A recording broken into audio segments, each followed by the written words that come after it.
কেমনে সম্ভব ভাই? নিজের সন্তানকে দুনিয়া থেকে বিদায় করে দেয়, তাও আবার মা। যখন থেকে ময়নার মায়ের কান্না ভাইরাল হয়েছে, সবাই খালি একটা কমেন্ট করতেছে, কেন জানি মনে হইতেছে না এই কান্না সত্যিকারের কান্না। কারণ যার বুকের মানিক চলে যায়, নারী কাটা ধন চলে যায়, তার কান্না এরকম ফেক কেমনে হয় ভাই? আমার আশেপাশের অনেক মানুষ বলছে যে ময়নার মায়ের কান্নার মধ্যে কেন জানি সন্দেহ লাগতেছে, এই মহিলার কান্না কেন জানি মনে হইতেছে কান্নার মধ্যে কোনো রহস্য আছে। শেষ পর্যন্ত সেইটাই হয়েছে।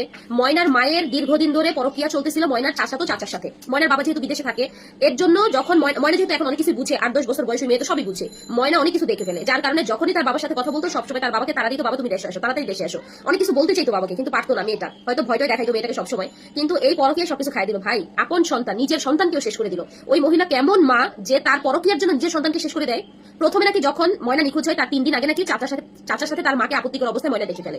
এরপরে ওইখান থেকেই শুরু হয় আসল কাহিনী। এতদিন তো সম্পর্ক চলতো টুকটাক করে, সবাই কম বেশি জানতো।